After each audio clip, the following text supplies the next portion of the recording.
Something abnormal is happening in the Kansas City housing market, and I'm not talking about a crash. I'm not talking about prices plummeting like you might see in Dallas or Florida. I'm talking about something more subtle, something most people aren't paying attention to. But if you're thinking about buying or selling a home in Kansas City right now, this is the shift you need to understand, because what's happening right now is creating opportunities for buyers who know where to look and challenges for sellers who don't understand the new rules of the game. If you're new here, I'm Kyle, and I've helped hundreds of people move to, from, and around the Kansas City metro. So if you're even thinking about moving in the next 3 days or 3 years, reach out at movingtokc.net/info. So in this video, I'm going to break down exactly what's happening in the Kansas City housing market right now, what makes us different from other markets you're hearing about, and most importantly, what you should do about it, whether you're buying or selling. Let's start with the headline everyone's been talking about: inventory. For years, buying a home in Kansas City felt like a sprint. Homes would hit the market and be under contract in days, sometimes hours, with multiple offers, waived inspections, bidding wars. But something's been shifting. Currently, we have about 8,000 homes on the market in the Kansas City metro, and that's about 10% more than we're sitting on the market this time last year at around 7,200. Now, here's the context most people are missing. Back in October of 2021, at the absolute peak of the pandemic buying frenzy, we only had about 4,000 homes on the market, so we basically doubled inventory from the pandemic lows. But if you zoom out even further, we're actually just getting back to normal. In 2019, before COVID turned the housing market upside down, we had a similar number of homes on the market this time of year. So what's abnormal isn't that inventory is exploding, it's that inventory keeps climbing into the fall and winter months when it usually drops off. In years past, all of that inventory was getting absorbed by the buyer demand that we had there, and then typically by October, sellers are pulling their homes off the market for the holidays. Families don't want to deal with showings during Thanksgiving or Christmas, listings slow down and the market cools. But this year,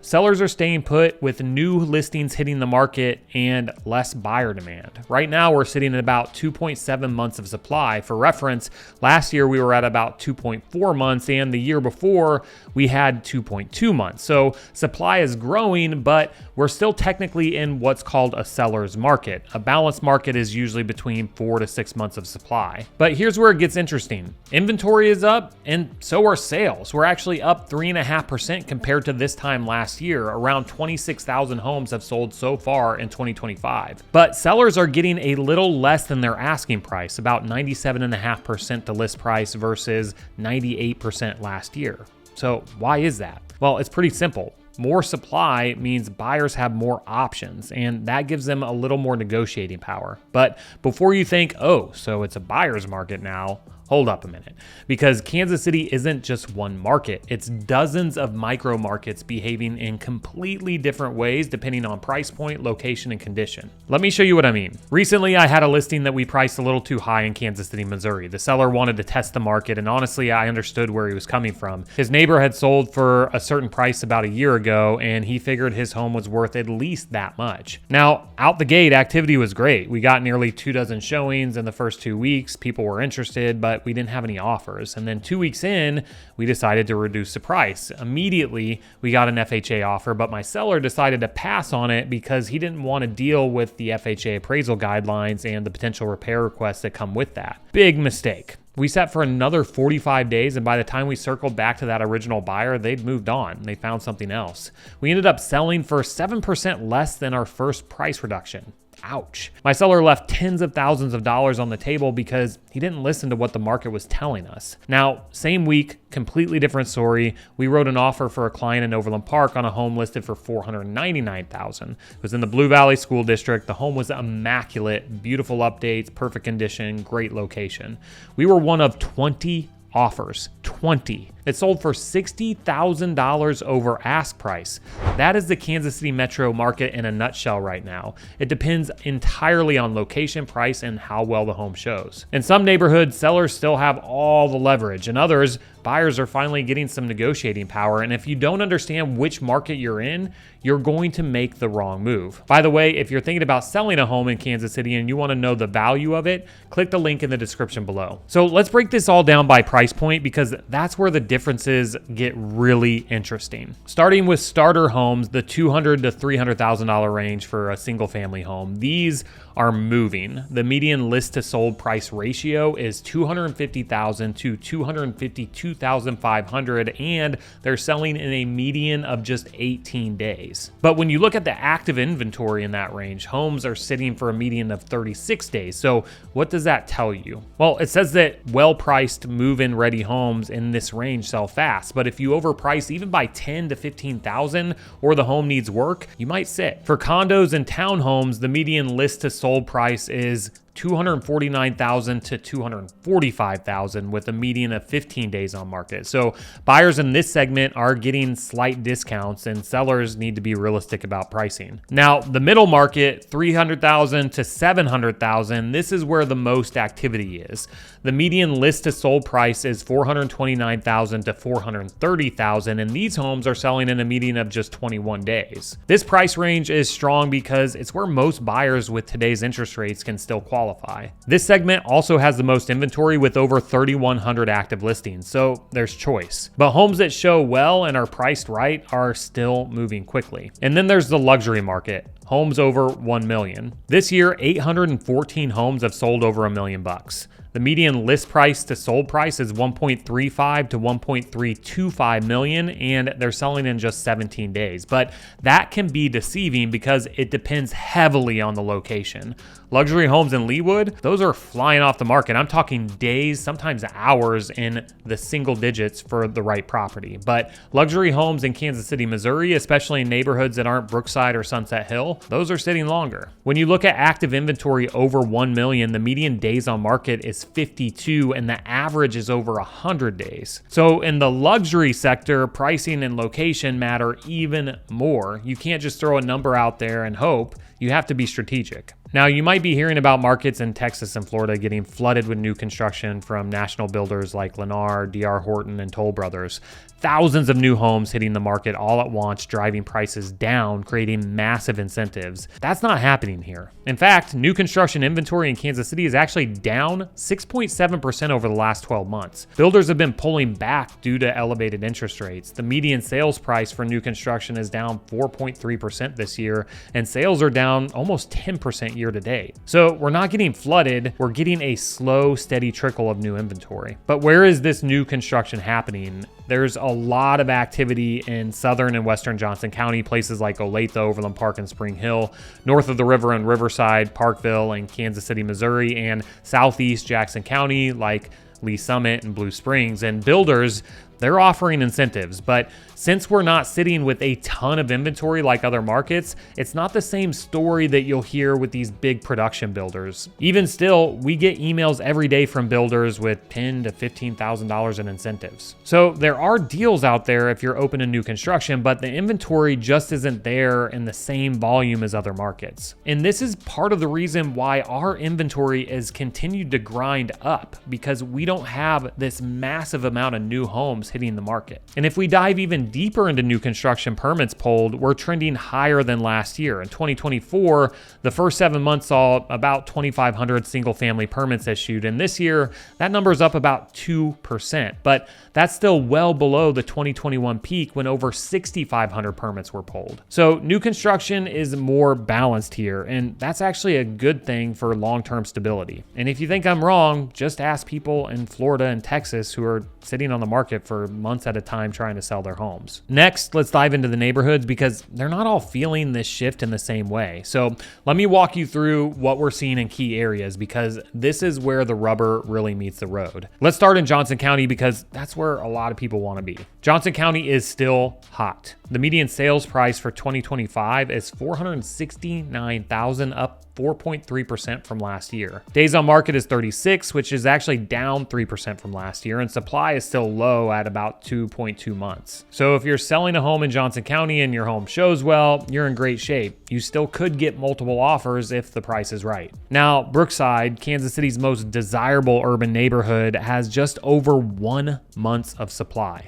1 month. The median list to sold price is $509,000 to $515,000, and homes are selling in a median of just 3 days. 3 days. So if you can afford Brookside and you find something you like, you better move fast, because by the time you schedule that second showing, it's probably already under contract. But then we've got the urban core of Kansas City, Missouri, and this is where the slowdown is most obvious. The median list to sold price is $275,000 to $265,000. Sellers are taking about $10,000 less than their asking price. The median days on market for active inventory is 63 days, with the average at 85 days. Now compare that to the rest of Kansas City, Missouri, outside of the urban core, where the median list to sold price is $295,000 across the board. So sellers are getting right at asking, and homes are selling in a median of just 15 days. So what's the difference? Condition, location, and buyer demand. The urban core has older housing stock, and many homes need updates. Buyers in that price range have been stretched with the ongoing elevated rates, so they're being picky. They're looking at inspection reports with a fine-tooth comb. They're asking for concessions. They're walking away if the numbers don't work. So if you're selling in the urban core, you have to price aggressively and make sure your home is move-in ready. Otherwise, you're gonna sit. Now, let's talk about what's happening in the broader Kansas City economy, because that directly impacts housing. Job growth, it's been slowing.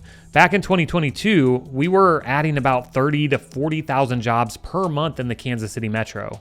By mid-2024, that had dropped to around 10 to 20,000 per month, and this year, we've seen months with negative job growth. April saw a loss of 5,100 jobs, and May saw a loss of 1,900. The unemployment rate is currently 4.4% in the Kansas City area, up from 3.9% this time last year. The national unemployment rate is 4.6%, so we're slightly better than the national average, but the trend is heading in the wrong direction. Some industries are hiring. Education and health services added about 5,300 jobs, mostly in healthcare and social assistance. Panasonic has reportedly hired 1,100 of their estimated 4,000 jobs they're expecting to create at their massive new battery plant in DeSoto.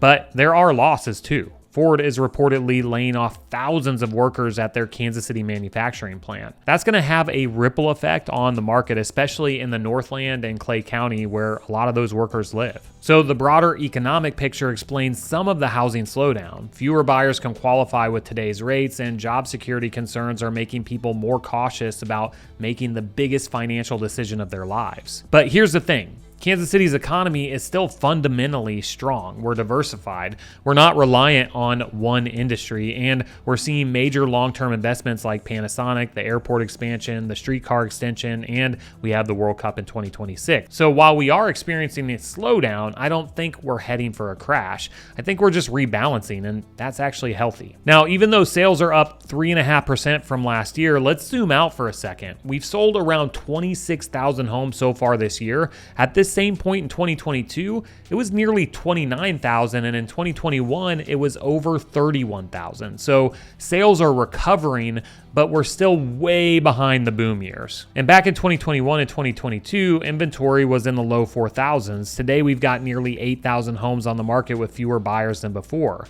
What's happening is a mismatch. A lot of sellers are still pricing like it's 2021 or 2022. They remember their neighbors selling for a certain price. They remember homes going over asking. They think their home is worth that, but the market's moved on. More options, more competition, and that means softer sale to list price ratios. It means longer days on market. It means more negotiation. The market will tell you if you're priced too high. You'll get showings but no offers, and you have to listen. Because the longer you sit, the more you'll have to reduce, and by then, you've lost the momentum and the buyers who were interested at the beginning. I see this all the time. A seller lists at $450,000 because that's what they want.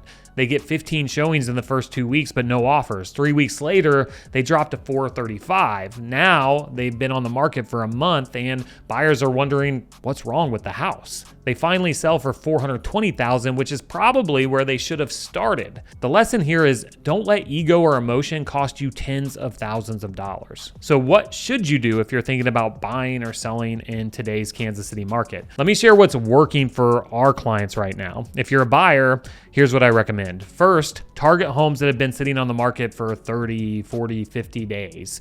These sellers are usually the most motivated and open to negotiating. Look for price drops. They're a clear sign that the seller is getting anxious.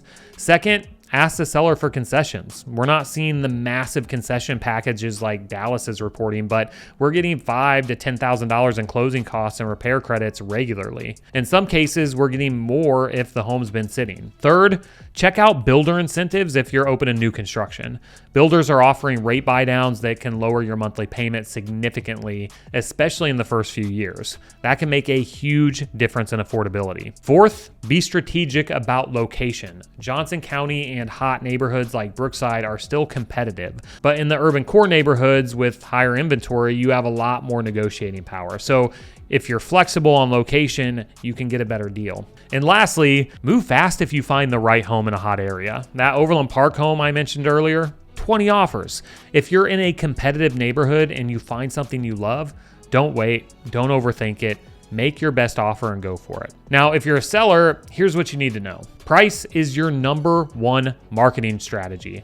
I have gotten millions of views on an overpriced home and still couldn't sell it. If you overprice, you'll get showings but no offers. And once you sit for 30, 60, 90 days, buyers start wondering what's wrong with your home. You lose momentum and you end up selling for less than if you'd priced it right from the start. Second, make sure your home shows well. In a market with more options, buyers are picky. And if your home needs updates or repairs, either make them or price accordingly. Don't expect buyers to overlook outdated kitchens or worn carpets when they have 50 other homes to choose from. Staging matters too, and this is something that we actually offer complimentary to our sellers because homes that are staged sell faster and for more money. Third, be realistic about timing. If you're selling in the winter months, expect it to take longer. There are buyers shopping now, but there are a lot fewer of them than there were in the spring and summer months. So if you need to sell quickly, price aggressively or wait till spring. Fourth, listen to your agent. If we're telling you to reduce the price, it's because the market is telling us. Don't let pride or emotion cost you thousands, sometimes tens of thousands of dollars. Here's the thing I want you to understand. Kansas City is not Dallas. We're not Denver. We're not Florida. Those markets got flooded with new construction from national builders who built thousands of homes all at once. Add in interest rates and surging home prices, and you've got markets that are unaffordable and buyers who are worn down. In Kansas City, it's been more of a gradual grind up in inventory. We're slowly getting back to the pre-pandemic levels, and I think that's a good thing because it means we're not going to experience the massive price corrections we're seeing in other markets. We're not oversaturated, we're just rebalancing. And looking ahead, I'm optimistic. We've got the World Cup coming in 2026, the streetcar extension just opened, the new airport terminal, Panasonic and other major companies are investing here. So while we're experiencing a slowdown right now, just like most other markets, I don't think it's permanent. I think it's a healthy correction that's setting us up for long-term sustainable growth. And that's the kind of market you want to buy into. Not the boom and bust cycle you see in other cities, but steady, reliable appreciation. So here's the bottom line. Kansas City isn't experiencing a crash, it's rebalancing. Inventory is climbing gradually back to pre-pandemic levels and buyers have more choices, but we're not flooded with inventory like Texas or Florida. We're not seeing massive price drops, and homes that are priced right and show well are still selling quickly. The abnormal thing happening is that inventory keeps climbing into the fall and winter months when it usually recedes, and that's creating a window of opportunity for both buyers and sellers who understand what's happening. If you're thinking about moving to or anywhere around Kansas City, my team and I would love to help. Just head over to movingtokc.net/info to connect with us or shoot us an email at info@movingtokc.net. And if you want to see where most people are actually moving from when they relocate to Kansas City, check out this next video right here. It breaks down the top cities and states where the majority of people are moving from, and the number one spot may just surprise you. Thanks for watching, and I'll see you on the next one.